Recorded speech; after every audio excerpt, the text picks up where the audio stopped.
What's up, guys? Welcome back to my channel and welcome back to the inflated series Madman Style. This is the third episode, and as you have read the title, in today's video, I'm gonna show you a game where I sack my pieces and I busted my opponent. Let's go. So yeah, it was a spoiler alert. I have already told you I won the game, but let's see how I busted my opponent. Let's go. But before showing the game, if you haven't subscribed my channel, subscribe right now. So game starts with e4, e5, knight f3, knight c6. It's looking pretty normal. I mean, this is a normal opening. It's not really like some specific like boomlang gambit. It's nothing like that. So yes, the first 15 moves was a very fair game, looking like a professional game, all normal. But then the thing changed. Knight f6, he played c3, which is the Ponziani variation. I don't know what it is. I mean, the Ponziani is on this water. Then the best move was c5. But yeah, this is something, the Ponziani variation. I don't know what is this, but it's the Ponziani variation, and black is already winning. It's -1.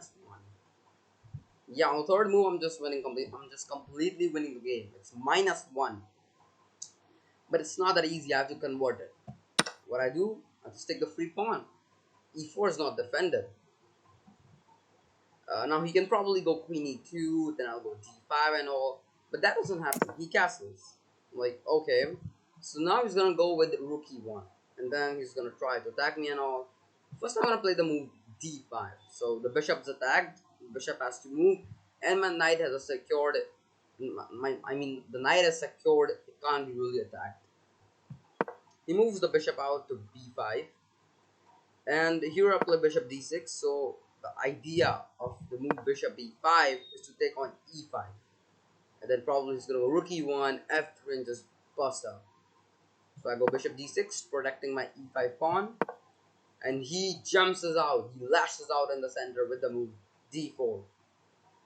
And d4 is a frightening move because if I take, the rook comes and it's all open. But I took. I took because there's no problem. After moves like rook e1, I can just castle, and there is no pawn to attack the knight and all. So what I do, I just take, and he takes back the pawn. So knight takes c4, and now this knight is in some pressure. So I just go bishop d7. I mean, it looks like black is getting completely stumped after rook e1 and f3. So I took with the pawn because I like my bishop's placement. This bishop was strong. I didn't want to give up. So I got b takes c6. He went back. I went back. And you like, oh wait, what about rook check? I just block, man. Bishop e6. But there is a move which is the move bishop f5. I thought this move, but look at this. It's not good. It's -2 now. This move is not good. First I thought about queen d7, but then I got an excellent plan. I thought I'm gonna castle. He takes. So if he doesn't take, I'm gonna go e5, e4. I will open file. I'm completely winning. And if he takes, then I have this move knight to e4, and I have unsustainable pressure. I mean, the rook and the knight are teaming up. Let's say, I mean, he can't really protect like that. I don't know.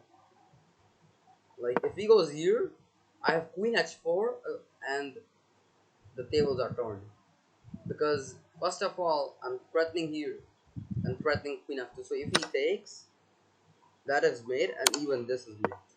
So I calculated all this. I was like, yes, there's no problem. But that doesn't happen in the game. In the game, he played bishop g5. I castled, and he played knight to d2. So I'm just developing. So till now, it's like a very fair game going on. I just go at 6. He goes back.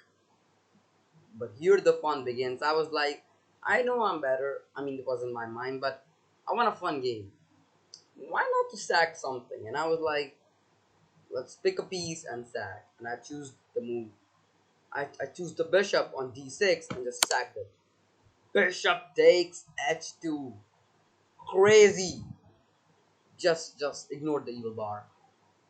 No, I was don't feel that I just like choose the bishop and just sack. I took a calculated risk. I thought about all the variations. So why is this plus 3? Because there's one move which is unexpected. So you have to take. I mean, if you don't take, I just get the bishop back and I'm just pawn up. So he takes, and my idea was I go knight g4 and attack the bishop and all, and we are gonna have a game. I thought he could play king h1, king g1, king h3, and king g3. I thought these were the four moves, and I calculated all the variations. I was like, I am fine, I'm gonna go. But there's one more move, which is queen takes g4. I was like, yeah, that is not possible, right? I mean, why is he gonna give up the queen if he takes? If he takes the queen, I just take the queen. There's no big deal. But there is, because he can take with the queen. Because if the queen takes g4, I take. He takes my queen. And after the whole sequence, I'm just down a piece. In my mind, I was like, the queen can't take. He can't really give the queen up, right? That was what was going in my mind. So I did not calculate that, and hopefully my opponent also did not see. So my opponent also did not see the queen takes g4 move, and according to me, he played the best move possible here, which was the move king g3, the most challenging move. Because if you like go back, I just take the bishop. See, this was the whole plan. The whole plan was to sack the bishop and get this thing. So if he goes king h1, it's mate. It's just mate coming. It's just mate and 4. So, I mean, let's say he also goes king g1. In each variation, I'm gonna beat up a full pawn with a very devastating attack. This is a wonderful position. This is what I thought. Now there are two moves remaining: king g3 and king h3. King h3 is bad because of the absolutely monstrous move. Knight takes f2, crazy move, and you like, wait a second, the bishop can take, right? No, the bishop is also giving the check. It's a double check. The king has to move, there's no choice, and then I take the queen. That's why king h3 is also not an option. So in the game he played king g3, which according to me was the best move. Now I was like, I thought some moves and I was like, I'll be winning. What I played was g5. Yeah, I was gonna play queen d6, but I don't know why I didn't play it. It has been a long time in this game. It's like 4 months, I guess. I don't really remember why did I play queen d6.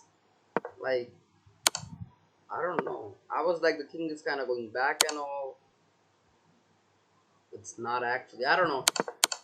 In the game, I was like, I think there was some time trouble here at this point. But I calculated something queen d6 didn't really look to have. And then I was like, see, I'm down a piece. So I want to regain the piece as soon as possible.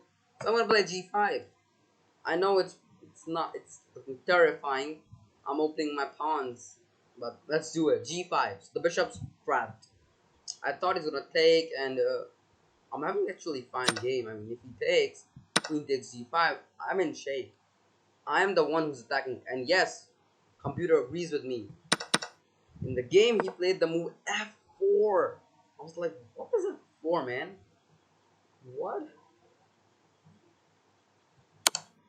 So here I'm just completely winning if I just take the pawn.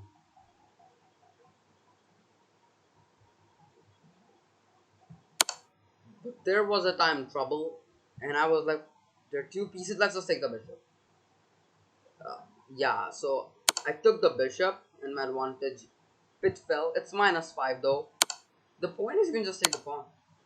It's a check. King goes there again. The same tactic. It's a double check. King goes there. You take the bishop. Yeah, I just forgot about that. But I took the bishop, so it's not over yet. It's -4. We are on. We're on.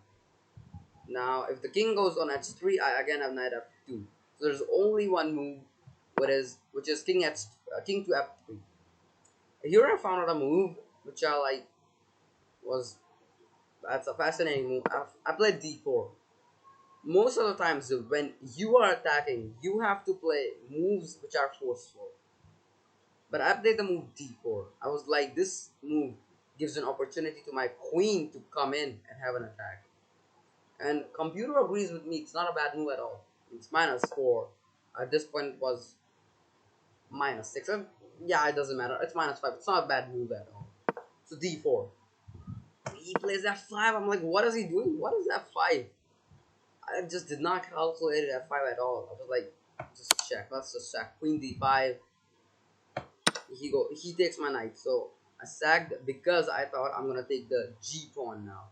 So what I do, I take the g pawn, and I was like, it's mate. I won the game. What an historical game. Yes, I thought he's gonna go here. Then this is mate. Oh, sorry. This is mate. I mean, it's mate coming.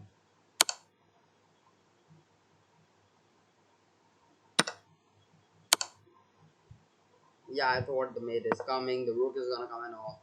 So yeah, this is just completely winning.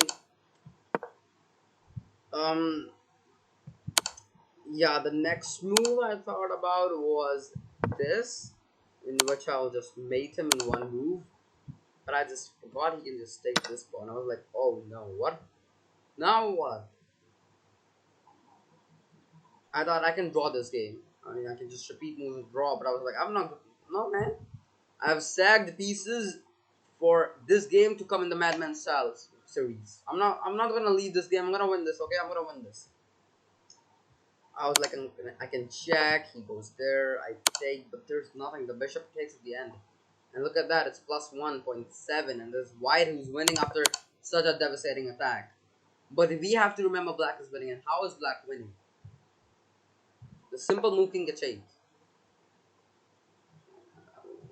Wait, it's losing? What? I thought it's king h8. Wait a second. What does Indian say? Okay, Indian says queen h2. And then if we go king h8, it's better. So you had to play king h8. The point of this is to come with rook. The rook g8 plan.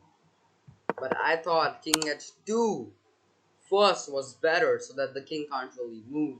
So there's a difference. What I thought, see, the rook is gonna come and my queen and the king are on the same line. So if I move, he checks me. I mean, if he goes there, I check, and the game is pretty much over. This is what I thought, and yes, I'm correct. There's just a bit order difference and all.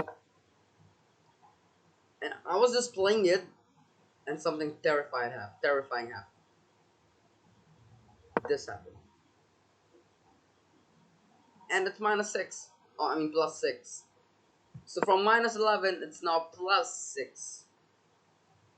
I was playing this. I don't know. Yes, this is exactly what happened. This is exactly what happened.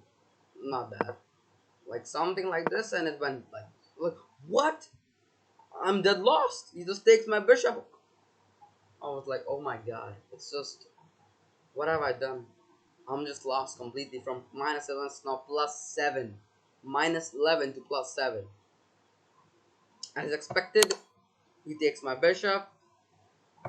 I go back, and he goes with e7. I'm like, wait a second. Did he just blunder? What? Rook g8? Wait a second. Are we back in the game? Oh my god. Are we back in the game? And we are. It's a forced mate in 7. Because I realized there are two mates and white cannot stop it. The first mate is of course the ladder mate. I mean, let's say he just plays this. The ladder mate wins. And if he stops the ladder mate, then we have check. And this is mate. And in the game, play rook h1. It got mated. And I won an absolutely warriors game. What a game. I hope you liked the game. This was one of the best games I've ever played. I mean, I just sagged all my pieces for the game. If you see, I'm down 2 pieces. But I hunted down the king. And my queen was the denizen of the jungle. Ferocious. Ate the king. And yeah, it was I mean, when I played this game and I finished it, I was satisfied. I was really satisfied. I really enjoyed this game. And yeah, I mean, that amazing sacrifice on bishop to h2. It's gonna come, boom, was just amazing. I forgot this thing of queen takes g4. But then I again got the continuation, completely winning here. A bit misclick kind of stuff happened. I lost again, but good things happened. I came back in the game and I won the game. An absolutely ferocious game. And let's end the third episode of the Madman Style. I'm gonna meet you in the next episode. And this game was really a madman. I got madman. I played like a madman. I won like a madman. And this game comes in the Madman Style. Let's go. I'm gonna meet you in the next video. Till then, stay happy, stay healthy, keep watching Incredible Chess. Goodbye.